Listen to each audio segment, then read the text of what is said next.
Brilliance Audio presents the unabridged recording of Look Both Ways by Jacquelyn Mitchard, performed by Emily Durante.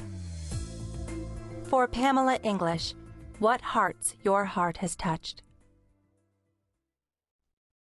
Once more into the dream. Great-Grandpa Walker, 92 years old, always picked the darkest night to tell the stories. He rested his chin on the tent poles of his long fingers and said, "These hills have seen strange sights, you know."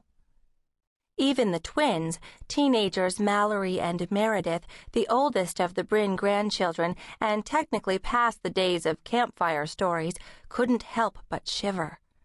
As their father or Uncle Kevin piled the night's last dry logs onto the coals, the littlest cousins sat on their parents' laps, and the older ones huddled in the blankets from the family cabins, blankets that would have felt stiff and scratchy at home, but were somehow comforting up at the camp on Crying Woman Ridge. The fire painted Grandpa's strong, thin face with weird streaks of color as he painted word pictures of his own grandfather, Ellery, toiling up Canada Road with his wife and 2 children, his cooking pots and wooden roof shingles on the backs of 5 Welsh ponies.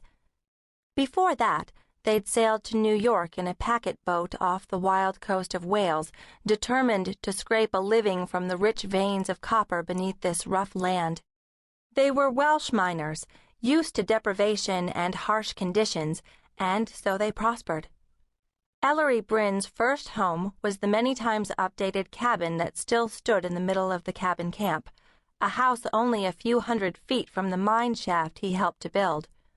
But with his son and grandson, he helped found Ridgeline, the little town in the valley. There, he built 5 of the big brick 4-square houses on Pilgrim Road, and a Brynn son or daughter once lived in every one.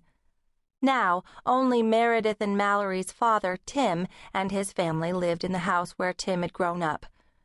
3 of the other houses had been torn down, and one housed the town library. Still, their family's place in the town's past wasn't just a story, it was history. But the tales Grandpa Walker told weren't written down in historical pamphlets or old documents. They were ancient and strange. Long before carjackers or thieves who picked your pockets clean, as Grandpa Walker put it, there were good reasons for children to nip up their heels and head home before dark. Black bears and mountain lions roamed the trails in these provinces just below Canada. 3 times a child had come up missing.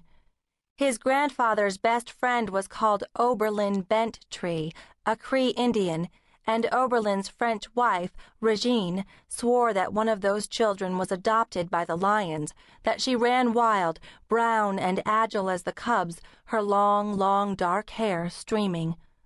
On cold spring moonlit nights, children would wake and rush through the partitions of cotton wool that served as walls to leap into their parents' beds when the mountain lions howled for their mates. It was a sound that seemed to pass through the walls of the sturdy log houses, so nearly human, but also unearthly that Grandpa Walker said language couldn't quite describe it. And sometimes, or so Regine told the children, there was another sound too, a soft, musical voice that sang in time with the lion's chorus. Legend said, too, that once a white panther came to steal a settler's horse and rode away sitting upward on its back like a man. Grandpa Walker's stories were written on the children's oldest memories. If they felt real, it was because they were as much a part of being a Brynn as were gray eyes and freckles. That was why, when Mallory Brynn saw the white lion, she never doubted that it was real. It was walking in long, languid strides down the halls of Mallory's school, but even the sight of a wild creature in school didn't make Mallory doubt that she was seeing something real. The animal was beautiful, a living snow statue, muscles bulging and rippling under a stainless, soft pelt.